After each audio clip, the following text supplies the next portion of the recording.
Hi guys, welcome back to my channel. Welcome to today's video. I had mentioned in one or two previous videos that I was looking to declutter my eyeshadow palette collection because I knew that I had some palettes coming into my collection. So today I'm going to show you what those palettes are because they all just showed up at my front door except for one well, technically three, except for one order. And I'm excited to show them to you. We're going to be doing swatches and just having some fun looking at pretty eyeshadows.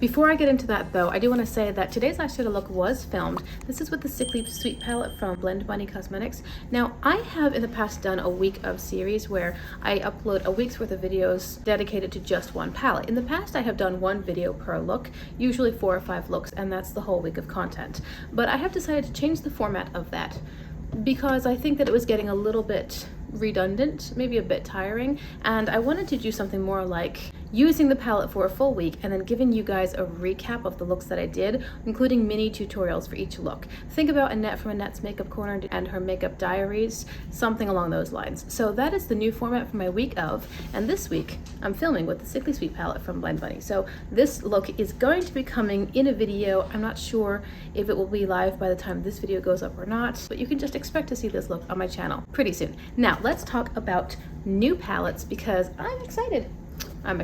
There's a YouTuber that I'm friends with here on the platform, obviously, and she recently had a declutter and she let me choose some palettes from her declutter. Now, I buy almost everything secondhand, so I have no problem taking somebody else's passed along palettes, especially if it's a new brand or something I've really wanted to try, a new formulation, a reformulation, maybe a color story. I'm really grateful to this YouTuber for her kindness and her generosity in sharing with me. And there's actually one collection, one trio of palettes in here that I did buy new at a steep discount, and I'll share them with you as well.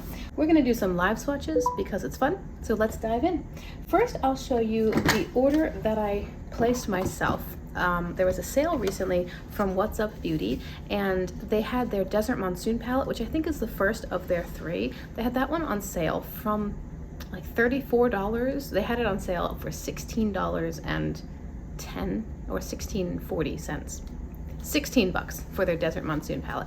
And I thought, hey, I love the Geodes palette. The formula is absolutely beautiful. It's really, really good in both mattes and shimmers. The mattes are so easy to work with. You could even apply them with just your fingers. Like, you don't even need a brush, and you'll get a lovely result with their mattes. So I decided to get the Desert Monsoon palette for, again, $16. And then when I was on the website placing that order, I noticed that they had a couple other sales running because it was their semi-annual sale, and a lot of things were discounted, even up to 60% off. So the other things that I got were these 2 little duos, and I made sure that the shadows inside the duos are not in any of their 3 palettes, so I wasn't getting duplicate shades. So let's have a look. First off, the outer packaging, the Desert Monsoon box, is beautiful. This is soft touch, and this is a little bit raised, a little shiny. You know the drill. It's lovely. It's so pretty that I think I'm actually going to keep the box, which I very rarely do, because it's just so pretty and it's different from the palette itself. Here we've got the palette, really, really beautiful. It's very sleek, it's thin, it has such pretty design features on the front with a desert scape and the lightning striking down. You've got the saguaro, is that what they are? The saguaro cacti, so pretty. My husband loves the desert. I haven't found that I love it, but I can appreciate its beauty. Not so much the climate. It is not one of my favorite ecosystems. Drop a comment if you know what that quote is from. But anyway, the Desert Monsoon palette from What's Up Beauty. Now, What's Up Beauty is pretty standard in the way that they have done their eyeshadow palettes to date, where they do some neutral matte colors, like they're safe mattes. That's what they are. But then they bring in some sparkly, beautiful quality and pretty colored shimmers. So they might have green shimmers, purple shimmers, pink shimmers, a blue shimmer. You know, I'm looking forward to playing with this palette. It's a beautiful blend of lots of neutral tones with a couple pops of color. This one leans a little bit more pink leaning than the Geodes palette, which I have. I did swatch these two because at first I wondered why they were there if they're so similar. They're actually not similar. The shade here, Sun, is a gold green, much more glittery formula, and then here Cactus is a green to brown sort of shimmer. So, and then I just want to see what this one here looks like. Glow. So these colors are all really pretty, honestly. The blue purple is not quite as dark as I was expecting it to be, which is my preference. It's kind of light. It's not too thick or creamy. I think it's gonna be really pretty on the lid with a much lighter inner corner sort of blending into the depth. Beautiful inner corner highlight. This is sort of a soft beigey kind of shimmer. It's very smooth and creamy. And then, like I said, you can see the difference, I think, between these two green shades. One is quite gold, and then the other one is more of a true shimmer in a green color. And then the two duos that I got from them, this is called Latitude and this is called Plumour. So Plumour looks like this. And then Latitude, as far as the mattes go, very, very similar. You see a theme here with the What's Up Beauty mattes. I mean, they pick very safe colors, they really do, but then the shimmers are different. So these are perfect for travel. And I will say, the Latitude, I was gonna say quad, it's not a quad. The Latitude Duo actually had a little bit of a swatch mark in it when I received it. So I emailed customer service and they're like, yeah, that's a little bit odd. We don't send pre-used items.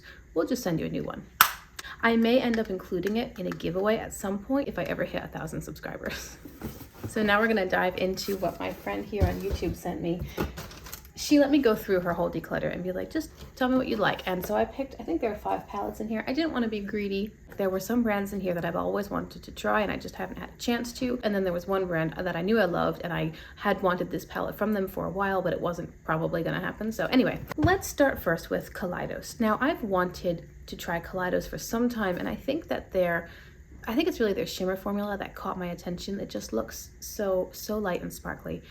I love the reels on Instagram that I see with it, and I know lighting and everything, but it just looks beautiful. And since I'm really into lightweight, sparkly shimmers, I thought that maybe Kaleidos would be a perfect fit. So here is the Night of Creation Glowing Iris palette. It's a monochromatic quad. It's not offering me a lot of variety or options, but I really wanted to try their formula, and I like purple. Purple looks beautiful with brown eyes or hazel eyes. I think it's pretty. I do wish that it were a little bit darker right here. Like, there's not a lot of difference between these 3, honestly. If we had a pastel, a midtone, and a deep, that seems so obvious. And I think there's not enough of a difference in these depths, but they look pretty. And it's not like I can't reach into 40 other palettes and get all of those and more. So it's gonna be a good time. I look forward to seeing what this can do. And then the other one from Kaleidos is a well-loved palette from a well-loved collection. This is the Futurism 7 Sashimi City. Now, I have heard so many people say that this collection was Kaleidos' best ever. Before they started getting into the more Asian-inspired markets, people say that this is just the best collection ever. The Futurism and what was the other one? I'm totally blanking. I know them all. I've never owned them, that's the thing. So I'm excited to own one and see what it's like. This is several years old. It's not a new palette, but it's a beautiful, neutral color story. It's a very warm, neutral color story. I'm looking at it now and I see some shift in this shimmer up here. It's like a peach champagne gold, maybe? It's not the most exciting color story, but I will admit that I'm kind of entering a neutral era. It's not that I only want neutrals, but I'm finally able to appreciate neutrals more than I ever have before. I understand why people like them, which I didn't before. I understand the appeal of looking classy and elegant. If you don't want really colorful makeup, you can have a similar effect or even a more flattering, more visually pleasing effect with more neutral tones. And I get it. I finally get it. That's why I asked her to give me this one, because I wanted to try the formula again. I wanted to try something that was a bit softer and quieter from them and see how they do both the bright purple and also the soft muted colors, the more neutral tones, see how the neutral shimmers worked. I'm excited to finally try Kaleidos. Another brand that I have really wanted to try, really wanted to try. I was waiting for them to release a palette that made me go, here we go. Because in the past, I've always thought that their palettes were very pretty, nice color stories, good theming and everything, but I've consistently thought that there wasn't enough difference between their light and their darker mattes. They all felt kind of mid-tone to me, and I will say that this palette is no exception, but this is the Simply Posh Citrus Punch palette. Does this color story not just make you happy? Oh, it's so much fun. My friend decluttered it because pretty much all the shimmers hard panned on her. I do think that there's, like I said, not enough variety between the lightest row and the darkest row. Yes, between the greens there's enough, but these two are too close. These two, these 4, too close. You're not going to be able to get the range of a good pastel into a deep outer corner. That's not an option here. I think that not until the Aurora Lights palette has Simply Posh really nailed that. Or maybe Fairy Tale Fairies as well, the best representation of, okay, we have some light shades and then we have some dark shades, as opposed to them being quite similar. But I'm excited to try this because I've heard great things about Simply Posh. I've heard great things about their shimmers. People say that they're really light and sparkly. Even if they have hard pan, I mean, I can see the hard pan. What I'll probably do is take some tape and try to pick up the hard pan, and then maybe just use a brush instead of my fingers and see how that works. I do have a few palettes in my collection that have hard pan on the shimmers, the Nomad Verona Love and Death palette, a couple of Udin's Eyes, so it's not a totally foreign problem to me. I'll just see what I can do so that I can get to the beautiful shadows underneath and finally play with Simply Posh. Now, a brand that we all know I love, Udin's Eye. I have the Saga of Freya Cat's Breath palette from Udin's Eye, and at the same time, or within that same collection, they released the Amber Tears, and then also maybe just the Saga of Freya, which was like a book format. I don't like that format, and I didn't love the color story either. It felt a little bit bizarre to me, but the Amber Tears is one that I kind of had my eye on. I think it's a lovely color story, honestly. I'm enjoying these corally salmon sorts of tones. I like the pop of purple. It's quite interesting. It's not even a really, really purple. It's a very pink purple. So what would that be? Lilac? Is lilac a pink purple? Anyway, it's a nice compliment. I think the shimmers are pretty, and because I have and love and still often use the Cat's Breath palette, I believe they were released around the same time because they're the same collection, so I don't think I'll have a problem with aging quality. I think it's probably going to perform as well as Cat's Breath does. That's my expectation. I think it would have been great if one of them were a deeper brown. Did I say orange? A deeper brown. But anyway, again, I love Udin's Eye, so I expect to really enjoy this palette for the quieter, more subdued, more neutral looks. And finally, a little bit of a controversial palette, not for any bad reason except the sneak peeks maybe, and the packaging. Not as far as I know the brand itself or the formula or anything else. It's just that the packaging in no way matched the color story, and that was the problem a lot of people had with this palette. The Lunar Beauty 12 Days of Lunar. Now, this was an advent calendar, which I think is an awesome idea, by the way. An advent calendar where each day is a new eyeshadow or the palette itself or whatever. Great idea. So the 12 Days of Lunar, this was the packaging that they sneak peeked, and everybody was expecting to get a very cool toned blue, purple, icy white sort of color story. Not the case. And this really had people confused and maybe a little bit up in arms because they bought the advent calendar with specific expectations, and that's not what they got. Now, nobody complained about the quality of the shadows themselves, and in fact, everybody said they were great.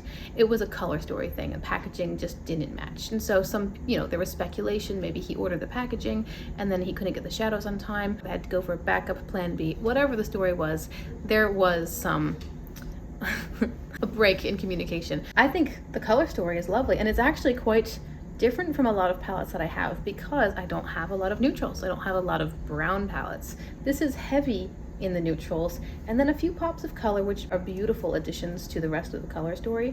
I wish that there were maybe 2 more shades, lighter versions of purple and green, because we have the depth here and we have mid-tone. So if we had lighter versions of those two, that would be great. But anyway, I don't mind that the packaging doesn't match. Maybe if I had spent my own money for it, I would, but because I got it for free, I'm not complaining. I did want to try the brand. I'm excited to play with what everyone says is a fantastic formula. And yeah, so you'll be seeing that at some point too.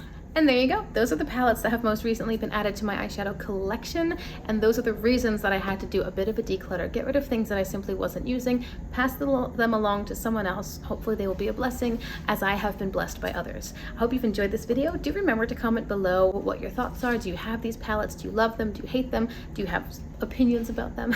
And do you know what that quote was from when I said that the Southwest is not my favorite ecosystem? Anyway, I hope you guys have enjoyed this video. Do consider liking and subscribing before you go if you want to see more content like this. Check the description box for information, playlist suggestions, and if it's live, today's look can be featured in there as well as part of a conglomeration of other looks in one video. I hope to see you guys in my next video. Bye!